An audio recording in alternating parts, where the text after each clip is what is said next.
Hello student, welcome back to our channel. So student, आज जो हम चैप्टर स्टार्ट करेंगे दैट इज चैप्टर नंबर 4, जहां हमने पढ़ना है प्लानिंग के रिगार्डिंग।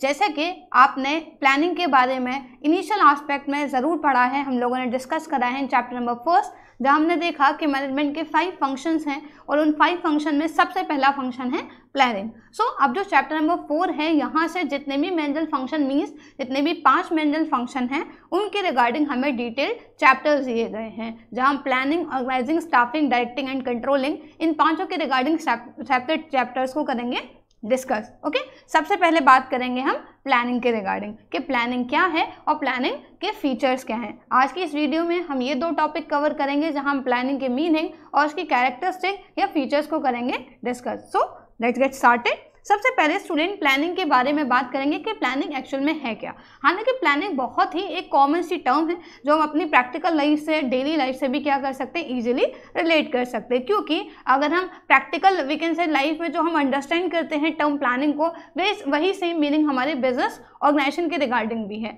जहाँ प्लानिंग में क्या होता है कि कोई भी काम हम करने से पहले एडवांस में डिसाइड कर लेते हैं कि काम को कैसे करेंगे, कब करेंगे, क्या करेंगे एंड सो ऑन। ठीक है, जैसे कहते हैं ना, प्रिपरेशन कर लेना, प्लान बना लेना। फॉर एन एग्जाम्पल, मान लीजिए आपके घर में किसी की बर्थडे आ रही है, तो एक्चुअल में क्या उनको सरप्राइज देते हो, प्लान बनाते हो कि क्या करोगे, कैसे करोगे। सो एक्चुअल में जो भी चीज़ आप फ्यूचर में या नियर फ्यूचर में करने जा रहे हो उसके रिगार्डिंग जब हम पहले से ही कोई एक्टिविटीज़ का एक वीके से रूट या एक रोड मैप तैयार कर लेते हैं या एडवांस में ही डिसीजन मेकिंग प्रोसेस पे काम कर लेते हैं, उसको हम बोलते हैं प्लानिंग। तो ये तो बड़ा सिंपल है कि ऑर्गेनाइजेशन में भी ऐसा होता है, बिल्कुल ऐसा ही होता है। जैसे हमने पढ़ा चैप्टर 1 में कि प्लानिंग सबसे पहला फंक्शन है, तो इसी के लिहाज से हम प्लानिंग को और अपनी जो डेली लाइफ से देखते हैं, इससे हम प्लानिंग को इजीली क्लैरिफाई कर सकते हैं और एक्सप्लेन कर सकते हैं। तो क्या है प्लानिंग का मीनिंग, क्या स्टेट कर रखा है कि planning is the primary function of management. सबसे पहला मैनेजमेंट का फंक्शन या एक्टिविटी क्या है, प्लानिंग है। हम पढ़ चुके हैं प्लानिंग होती है सबसे पहले, then organising, staffing, directing and controlling.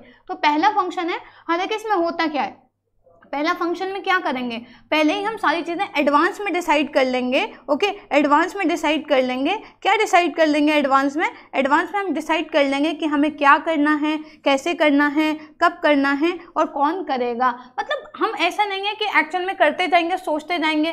तो कभी ऐसा होता है कि अगर आप कोई प्लान नहीं बनाकर चल रहे तो बहुत सारे वी कैन से मिस्टेक्स के चांसेस अकर हो जाते हैं। वैसे ही बिजनेस में अनसर्टेनिटी बहुत ज़्यादा है तो उसके चांसेस और ज़्यादा अराइज हो जाएंगे। सो इसीलिए क्या करा जाता है कि अनसर्टेनिटी भी हमारी रिड्यूस हो जाए और हम सारी चीज़ों के रिगार्डिंग वेल प्रिपेयर्ड रहें, तो क्या करा जाता है, प्लान करा जाता है और ये सारी चीज़ें सोची जाएंगी कि हमें क्या करना है। अच्छा, प्लानिंग में एक बहुत ही कॉमन सी चीज़ है कि जब हम प्लानिंग की बात करते हैं कि प्राइमरी फंक्शन है, तो एक्चुअल में इस फंक्शन में क्या करा जाता है, प्राइमरी फंक्शन में कंपनी अपना स्टैंडर्ड सेट करती है। स्टैंडर्ड मतलब कि कंपनी अपना ऑब्जेक्टिव डिटरमाइन करेगी कि कंपनी एक पर्टिकुलर टाइम पीरियड में कितना टारगेट अचीव करना चाह रही है, उसका ऑब्जेक्टिव क्या है। ठीक है, कितने % सेल इंक्रीज करनी है, क्या करना है, ठीक है, किस तरीके से प्रमोशन करना है या डिफरेंट वीकेंड से जो बिजनेस से रिलेटेड एक्टिविटीज़ है उनको क्या करा जाता है, उसके रिस्पेक्ट में कंपनी स्टैंडर्ड या ऑब्जेक्टिव सेट करेगी। अब उसके लिए क्या करना होगा, कैसे करना होगा, कौन करेगा, ठीक है, आप एक्चुअल में क्या है, कब करोगे क्या काम, तो ये सारी चीज़ें हम क्या कर लेते हैं, पहले से ही एडवांस में डिसाइड कर लेते हैं और इसी फिनोमिना को हम बोलते हैं प्लानिंग। तो बड़ा सिंपल है। हालांकि इसी पर्टिकुलर टर्म को हम डिफरेंट तरीके से क्या कर सकते हैं, एक्सप्लेन कर सकते हैं। कैसे हम एक्सप्लेन कर सकते हैं, 1 मार्क में अमूमन डेफिनेशन को पूछा जाता है तो ये इस तरीके से भी डिफाइन कर सकते हैं। तो बहुत कॉमन से डेफिनेशन है। हम ये भी कह सकते हैं कि प्लानिंग क्या है, प्लानिंग एक ऐसा प्रोसेस है जिससे हम प्रेजेंट एंड फ्यूचर के बीच जो गैप है उसको फुलफिल करते हैं। ओके, या प्लानिंग एक ऐसी एक्टिविटी है जो अनसर्टेनिटी के चांसेस को रिड्यूस कर सकती है, एक intellect process and so on. तो हम अलग अलग तरीके से क्या कर सकते हैं, प्लानिंग को डिफाइन कर सकते हैं। हालांकि कॉन्सेप्ट तो ये है कि आपको एक डेफिनेशन से ही क्लियर हो जाना चाहिए कि प्लानिंग है क्या। हालांकि जब एक बार समझ में आ गया तो हम अपने अपने तरीके से और थोड़े डिफरेंट मीन से उसको क्या कर सकते हैं, एक्सप्लेन कर सकते हैं। सो प्लानिंग का मीनिंग बड़ा ही सिंपल है। उसके बाद बात करेंगे हम प्लानिंग के कैरेक्टरिस्टिक्स के रिगार्डिंग, प्लानिंग के क्या कैरेक्टरिस्टिक हैं या क्या फीचर्स हैं। अब देखिए, जहाँ भी आप बिजनेस स्टडीज़ पढ़ते तो थोड़ी वो लेंथी नहीं हो जाती, क्योंकि हर एक चीज़ के, हर एक कॉन्सेप्ट के अपने कैरेक्टरिस्टिक्स पढ़ने हैं, उसके इंपॉर्टेंस पढ़ने हैं, लिमिटेशंस पढ़नी है, देन प्रोसेस पढ़ने होंगे। जब फंक्शंस की डिटेलिंग की बात कर रहे हैं तो अगर चीज़ों के रिगार्डिंग कुछ हम क्या कर सकें, एक्रोनियम्स बना सकें, शॉर्ट फॉर्म बना सकें, तो चीज़ों को या कॉन्सेप्ट को याद रखना थोड़ा ईजी हो जाता है। तो उसी के रिगार्डिंग जो फीचर्स ऑफ प्लानिंग है, इसके रिगार्डिंग शॉर्ट फॉर्म पर हम काम करेंगे स्टूडेंट, और जो है प्राइमर प्लानिंग के रिगार्डिंग जो एक्चुअल में, क्योंकि प्राइमर क्या होता है, जो एक बेस है, ठीक है। फॉर एन एग्जांपल जैसे अगर मेकअप की बात करें या पेंट की बात करते हैं तो प्राइमर होता है ना, एक बेस है जिससे एक्चुअल में अच्छा लुक आएगा, या एक अच्छी कहीं ना कहीं वी कैन से आउटलुक अच्छा हो जाएगा एंड सो ऑन। तो इसी तरीके से क्या है, जो हमारी प्लानिंग है, कहा जाता है ना प्राइमरी फंक्शन है, बेसिक है, तो उसके कैरेक्टरिस्टिक को भी हम कैसे ध्यान रख सकते हैं, प्राइमर से, ठीक है। अब इसका मतलब क्या है, सो P stands for in this provides direction. देखो एक्चुअल में हमने प्लानिंग में जैसे डेफिनेशन में स्टेट करा गया कि सारी चीज़ें हमने एडवांस में डिसाइड कर ली हैं, ओके। तो हम जब सारी चीज़ें पहले ही प्रिपेयर कर चुके हैं तो एक्चुअल में हमें एक गाइडेंस मिल जाएगी, हमें एक दिशा मिल जाएगी, हमें एक रूट मिल जाएगा कि हमें कैसे काम करना है। और वैसे भी हमने प्लानिंग में एक स्टैंडर्ड और एक ऑब्जेक्टिव को सेट करा है, मतलब हमने एक डेस्टिनेशन अपने रिगार्डिंग, अपने ऑर्गेनाइजेशन के रिगार्डिंग प्लानिंग में डिटरमाइन कर लिया। अब एक्चुअल में उस मंजिल को पाने के लिए सफ़र कैसे हमें तैयार करना है, कैसे एक्चुअल में सफ़र की तैयारी करनी है, कब एक्चुअल में क्या करना है, ये सारी चीज़ें हमने डिसाइड कर ली। तो एक डायरेक्शन मिल रही है ना कि किस दिशा से हमें जाना है, कैसे कहीं ना कहीं हमें उस मंजिल तक पहुंचना है। तो सबसे पहली कैरेक्टरिस्टिक और प्राइमरी कैरेक्टरिस्टिक क्या हो गई, ये डायरेक्शन प्रोवाइड करता है, वेरी सिंपल। इसके अलावा आर है, जैसे अभी मैंने डेफिनेशन में ही बताया कि क्यों एडवांस में सारी चीज़ें प्रिपेयर करना ज़रूरी है, क्योंकि बिजनेस में तो वैसे भी अनसर्टेनिटी बहुत ज़्यादा है। तो अगर हम सारी चीज़ें प्लान करके चलेंगे तो आगे, क्योंकि हम फ्यूचर के रिगार्डिंग प्लान कर रहे हैं and future is very uncertain, तो इसीलिए अनसर्टेनिटी की वजह से जो रिस्क है, रिस्क फैक्टर वो बहुत हाई हो जाता है, स्पेशली बिजनेस में। क्लास 11th में भी पढ़कर आए हम कि बिजनेस में रिस्क सबसे ज़्यादा होता है।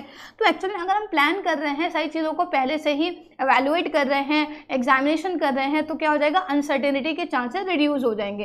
वो कैसे, क्योंकि जब हम प्लानिंग करते हैं तो प्लानिंग के रिगार्डिंग हम देखेंगे हर एक चीज़ के रिगार्डिंग, जो भी एक मैटर हम डिसाइड कर रहे हैं या जो कहीं ना कहीं स्टाइल ऑफ वर्किंग है, मैनर है, उसको कहीं ना कहीं सब चीज़ों को देखेंगे, क्या रूल्स बना रहे हैं, पॉलिसीज़ जो बना रहे हैं, जो प्रोसीजर हम बना रहे हैं, जो मेथड का हम इस्तेमाल कर रहे हैं। तो ईच एंड एवरी एक्टिविटी या each and every type of plan जो आपको कहीं ना कहीं काम करने में मदद करेगा, उसके रिगार्डिंग आप सारी चीज़ों को कंपेयर करोगे, ठीक है, एडवांटेजेस एंड डिसएडवांटेजेस बेसिस पर। तो एक्चुअल में इस लिहाज से अनसर्टेनिटी के चांसेस कम हो जाएंगे। या हम ये कह सकते हैं कि इस पर्टिकुलर एक्टिविटी या इस पर्टिकुलर कैरेक्टरिस्टिक से मतलब क्या है कि यहाँ पर मतलब प्लान करते हैं तो हम स्वेट एनालिसिस पर भी काम करते हैं। हम क्या करेंगे, स्वेट एनालिसिस करते हैं, सारी चीज़ों के रिगार्डिंग पहले से ही सोच लेते हैं कि स्ट्रेंथ क्या है, ठीक है, वीकनेसेस क्या है, मतलब वो किस चीज़ को यूज़ करें तो इसके advantage, disadvantage, strength, weakness, opportunities and threats, इनके बारे में क्या रहेगा, हमें एक अवेयरनेस रहेगी। और इन पर काम करके हम क्या कर सकते हैं, इस पर काम करके हम एक्चुअल में क्या कर सकते हैं, जो अनसर्टेनिटी के चांसेस है फ्यूचर में, मतलब एक लॉन्ग टाइम पीरियड की वजह से जो अनसर्टेनिटी एक्चुअल में अराइज हो जाती है, रिस्क फैक्टर बढ़ जाता है, उसको हम रिड्यूस कर सकते हैं। तो ये इसीलिए तो हो रहा है क्योंकि हम प्लान, ऐसा नहीं है प्लान कर रहे हैं, हाँ ऐसे ही हम सारी चीज़ों को देखेंगे। भाई जब हम आगे के बारे में सोच रहे हैं तो थोड़ा बहुत कहीं ना कहीं कॉन्शियस लेवल जो है, कॉन्शियसनेस लेवल वो बहुत ज़्यादा डेवलप हो जाएगा। तो इस तरीके से जो प्लानिंग है वो अनसर्टेनिटी के चांसेस को रिड्यूस करने में मदद करती है। इसके अलावा आई है तो इनोवेटिव आइडियाज़ जनरली ब्रिंग करने में हेल्प करेंगे, क्योंकि अभी हमने डेफिनेशन में क्या बताया कि प्राइमरी फंक्शन है जहाँ पर स्टैंडर्ड सेट हो रहा है। तो एक पर्टिकुलर टारगेट को कंपनी कैसे अचीव करेगी, इसके लिए different we can say means या डिफरेंट आइडियाज़ और बहुत ज़्यादा we can say suggestive ideas जो हैं आपके एम्प्लॉयज़, आपकी वर्कफोर्स क्या करेगी, प्रोवाइड करेगी, क्योंकि हमें टारगेट को अचीव करना है। और अगर हम एम्प्लॉयज़ के रिगार्डिंग बात करें तो वो चाहते हैं कुछ इस तरीके से काम हो कि हमारी मेहनत भी कम लगे, मिनिमम एफर्ट हो, मैक्सिमम आउटपुट मिल जाए। तो इस लिहाज से कहीं ना कहीं जो आइडियाज़ है वो बहुत ज़्यादा नए वाले, नयापन एक्चुअल में क्या है, हर चीज़ में हम ब्रिंग कर सकते हैं। क्योंकि आप हर एक टाइम पीरियड के बाद एक न्यू स्टैंडर्ड आप सेट करते हो, तो एक्चुअल में क्या है, अब उस न्यू मुकाम या स्टैंडर्ड तक पहुँचने के लिए क्या करा जाता है, इनोवेटिव आइडियाज़, मतलब जो एम्प्लॉयज़ हैं, जो वर्कफोर्स है, वो क्या करेगी, अपने मतलब ब्रेन का एक्टिव यूटिलाइजेशन करेगी, लॉजिकल थिंकिंग होगी, जिससे न्यू आइडियाज़ क्या कर सकती है कंपनी, ब्रिंग कर सकती है। तो इस तरीके से प्लानिंग ना सिर्फ आगे के बारे में सोच रहा है, अब उस पर कैसे काम करना है, तो नए तरीके, innovative and new means of we can say जो करने हैं, कहीं परफॉर्मिंग द एक्टिविटीज़ हैं या अचीविंग द टारगेट है, उस पर काम करा जाएगा। तो इस तरीके से इनोवेटिव आइडियाज़ को ब्रिंग करती है। इसके अलावा एम है, एम का मतलब है that is maintain standards for controlling.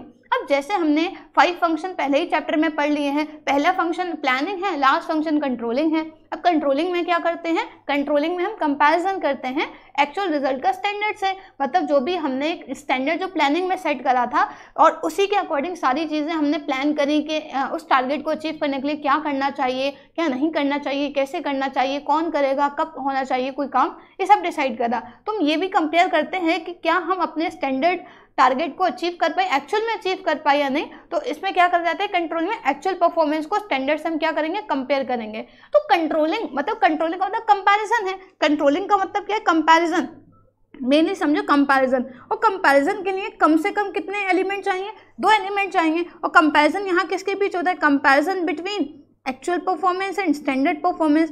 तो भाई जब तक स्टैंडर्ड परफॉर्मेंस नहीं होगी तो हम किस लिहाज से या किस बेसिस पर कंपैरिजन करेंगे, हमारे पास कोई बेस ही नहीं है ना, कोई वजूद नहीं है, या कोई एक्चुअल में क्या है, हमारे पास एक कंपोनेंट नहीं है जिसके लिहाज से जिसको हम कंपेयर कर सकें। और हम क्या करें, एक्चुअल को स्टैंडर्ड से कंपेयर करें। और ये स्टैंडर्ड कहाँ सेट हो रहा है, स्टैंडर्ड परफॉर्मेंस कहाँ डिटरमाइन करी है हमने, प्लानिंग में। तो इस लिहाज से प्लानिंग क्या है, एक स्टैंडर्ड, एक बेस प्रोवाइड कर रहा है किसको, कंट्रोलिंग को, ठीक है। और साथ के साथ कंट्रोलिंग में भी बड़ी हेल्प कर, कंट्रोलिंग की एक तो ये हेल्प हो रही है कि बेस मिल रहा है, और फिर प्लानिंग की भी हेल्प हो रही है कि with the help of controlling हम टाइमली कंपेयर कर पाते हैं कि हमारी एक्चुअल परफॉर्मेंस स्टैंडर्ड के अकॉर्डिंग है या नहीं है।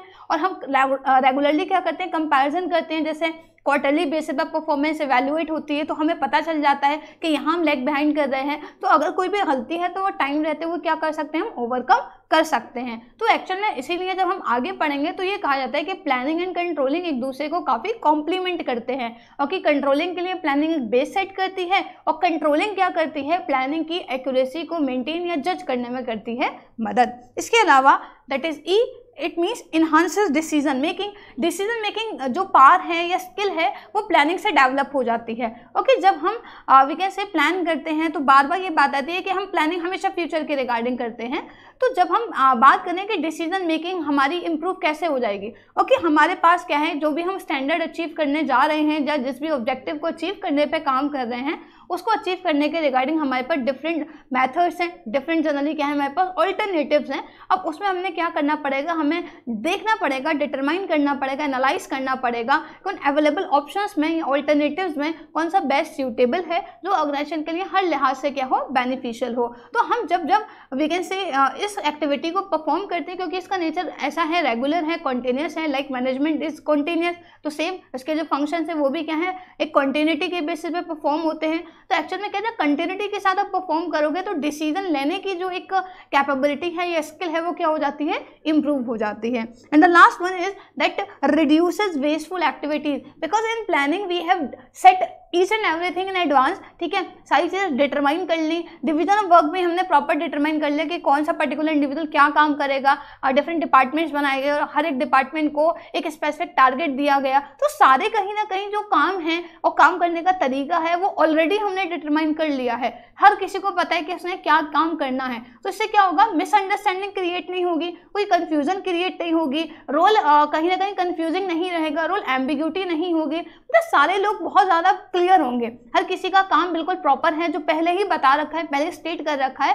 तो एक्चुअल में ऐसा नहीं है कि एक काम बार बार हो रहा है, ठीक है, जरूरत भी नहीं है लेकिन फिर भी रेपिटेटिव बेसिस पर हो रहा है। तो जो वेस्टफुल एक्टिविटीज है उनको हम रिड्यूस कर सकते हैं, मतलब वेस्ट नहीं हो रहा, इसका मतलब क्या, एफिशिएंसी लेवल को बढ़ाया जा रहा है, जो मैनेजमेंट का एक इंपॉर्टेंट क्या है, one of the main most important कहीं ना कहीं कॉन्सेप्ट है कि काम को इफेक्टिवनेस एंड एफिशिएंसी के साथ कराना। तो इस लिहाज से जो प्लानिंग है क्या कर रही है, वेस्टफुल एक्टिविटीज को रिड्यूस करने में भी करती है मदद। तो ये है student main features of planning, जिसको हम प्राइमर शॉर्ट फॉर्म से कर सकते हैं इजीली रिमेंबर। हालांकि इसके अलावा अगर हम और फीचर्स को करें इंक्लूड, क्योंकि ये तो शॉर्ट फॉर्म में बहुत बेसिक से हैं, अगर हम डिफरेंट फीचर्स की बात करें जो मैनेजमेंट से ही रिलेट करते हैं, जैसे मैनेजमेंट में हमने पढ़ा कि मैनेजमेंट क्या है, मैं एडिशनल और बता रही हूँ, ये तो शॉर्ट फॉर्म के अकॉर्डिंग था, एडिशनल में बात करूँ जो कि बहुत कॉमन है, ठीक है, और कॉमन में क्या क्या है, जैसे हम कहते हैं कि मैनेजमेंट क्या है, मैनेजमेंट परवेसिव है, मैनेजमेंट क्या है, परवेसिव है, तो हमारी प्लानिंग भी क्या है, परवेसिव इन नेचर है, परवेसिव है मीन्स यूनिवर्सली एप्लीकेबल है। प्लानिंग की रिक्वायरमेंट ना सिर्फ बिजनेस ऑर्गेनाइजेशन की होती है बल्कि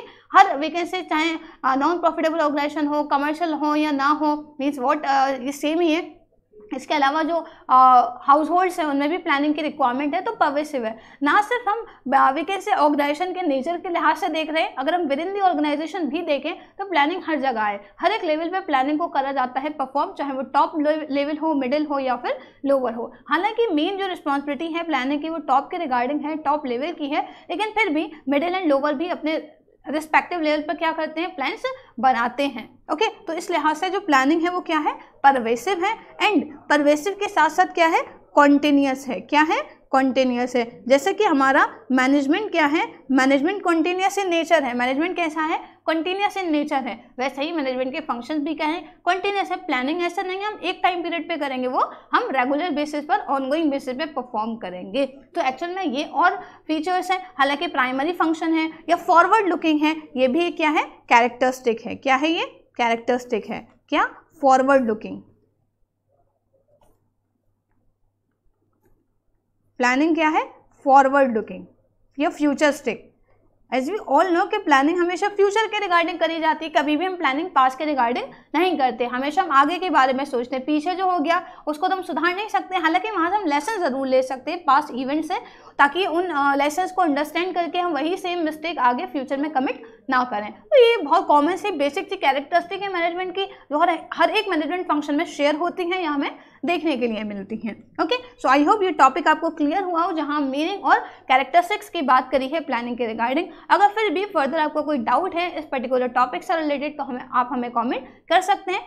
thanks for watching this video student, stay tuned for more videos.